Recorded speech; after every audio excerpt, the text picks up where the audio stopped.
Hello traders, কী অবস্থা সবার? বেশিরভাগ মানুষেরই ট্রেডিংয়ে সফল না হওয়ার অন্যতম কারণ হচ্ছে ফান্ড ম্যানেজমেন্ট সম্পর্কে আইডিয়া না থাকা। তো ফান্ড ম্যানেজমেন্ট সম্পর্কে আপনার আইডিয়া না থাকলে আপনি মার্কেট থেকে সাময়িক প্রফিট করলেও লং টাইমের জন্য কিন্তু আপনি মার্কেটে টিকে থাকতে পারবেন না।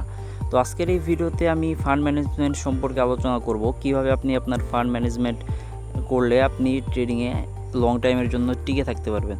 সো চলুন কথা না বেরিয়ে ভিডিওটি শুরু করি। তো ভিডিওটি শুরু করার আগে আরেকটা কথা বলি, যারা এখন আমাদের এই টেলিগ্রাম চ্যানেলে জয়েন হননি অবশ্যই জয়েন হয়ে নেবেন। এখানে আমরা ডেইলি সিগন্যাল, মার্কেট আপডেট, বিভিন্ন ক্রিপ্টো রিলেটেড নিউজ কিন্তু এখানে শেয়ার করি। তো অবশ্যই এই চ্যানেলে জয়েন হয়ে যাবেন। ডেসক্রিপশন বক্সে এবং প্রথম কমেন্টে পিন করে দেওয়া থাকবে আপনার চ্যানেলের লিঙ্কটা, অবশ্যই টেলিগ্রামে জয়েন হয়ে নেবেন। আচ্ছা, যদি প্রথমে স্পট ট্রেডিংয়ের কথা বলি, তাহলে স্পট ট্রেডিংয়ে আপনি আপনার টোটাল ফান্ডকে আপনি 3 ভাগে ভাগ করবেন।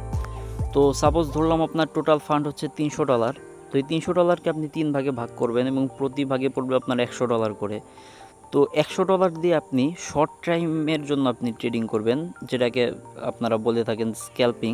তো স্ক্যাল্পিংয়ের জন্য আপনি $100 কিন্তু ইউজ করবেন।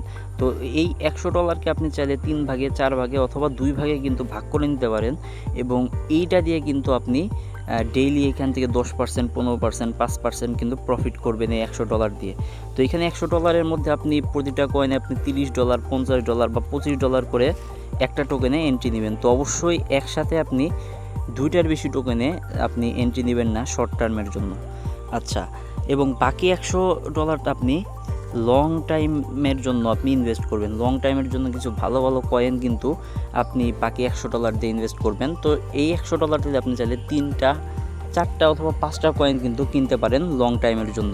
তো লং টাইমের জন্য কেনার জন্য কিন্তু একটা সঠিক সময়ে আপনাকে কিনতে হবে, নাহলে কিন্তু আপনি বেশি প্রফিট করতে পারবেন না।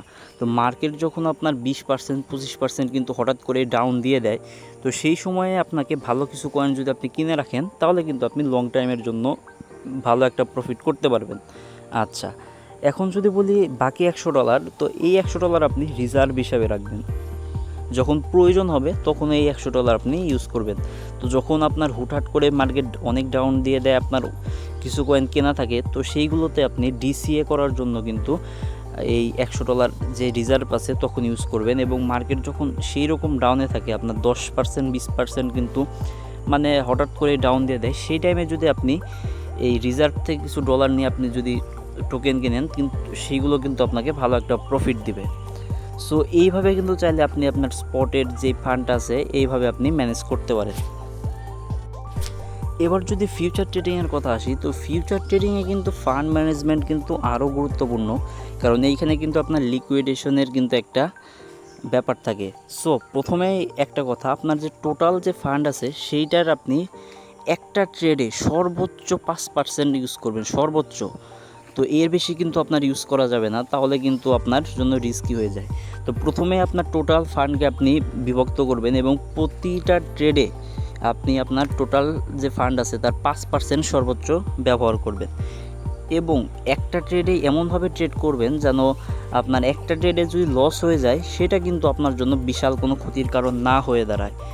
এবং মার্জিনের ক্ষেত্রে আপনি যদি বিগিনার হন, তো তাহলে কিন্তু আপনার 5%ই কিন্তু সর্বোচ্চ, এর বেশি আপনি মার্জিন ইউজ করবেন না।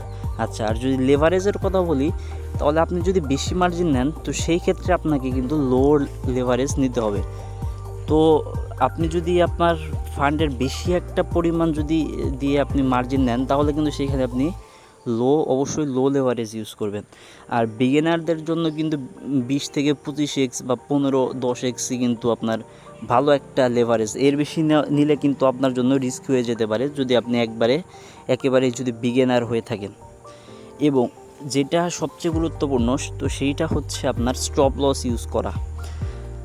তো একটা পয়েন্টে কিন্তু আপনাকে অবশ্যই স্টপ লস ইউজ করতে হবে। স্টপ লস কিন্তু আপনাকে বড় লসের হাত থেকে বাঁচাবে। তো আপনি যদি স্টপ লস ইউজ না করেন ফিউচার ট্রেডিংয়ে, তাহলে অবশ্যই কিন্তু আপনার মার্কেট যদি খুব একটা বেশি আপনার আপ ডাউন করে, আপনার কিন্তু লিকুইডেশনের একটা সম্ভাবনা থাকে। এবং বহু ট্রেডার কিন্তু আপনার এই লিকুইডেশন খায় একমাত্র হচ্ছে আপনার স্টপ লস ইউজ না করার কারণে। তো অবশ্যই একটা পয়েন্টে আপনাকে স্টপ লস ইউজ করতেই হবে। তো স্টপ লস ইউজ করলে আপনার অল্প কিছু লসে আপনার এখানে সেল হয়ে যাবে, কিন্তু আপনার ট্রেডটা ক্লোজ হয়ে যাবে, কিন্তু আপনাকে কিন্তু বিশাল লসের হাত থেকে এই স্টপ লস আপনাকে রক্ষা করবে। তো আজকে আমি যে বিষয়গুলো দেখালাম ফান্ড ম্যানেজমেন্ট সম্পর্কে, এগুলোই চূড়ান্ত বিষয় নয়। আপনার ফান্ড ম্যানেজমেন্ট এক একজন এক একভাবে করে থাকে। তবে আপনি যদি একজন অ্যাবসলিউট বিগিনার হয়ে থাকেন এবং আপনি যদি ফান্ড ম্যানেজমেন্ট সম্পর্কে সেরকম কোনো আইডিয়া না থাকে, তাহলে আপনি কিন্তু আমার এই স্ট্র্যাটেজিটা ফলো করতে পারেন। অবশ্যই এইখান থেকে আপনি রিস্ক ফ্রি ট্রেডিং করতে পারবেন, এই যদি আপনি স্ট্র্যাটেজিগুলো ফলো করেন। তো এই ছিল মূলত আজকের ভিডিওটা। তো সবাই আমাদের টেলিগ্রামে জয়েন হয়ে নেবেন এবং সেফলিভাবে ট্রেডিং করবেন।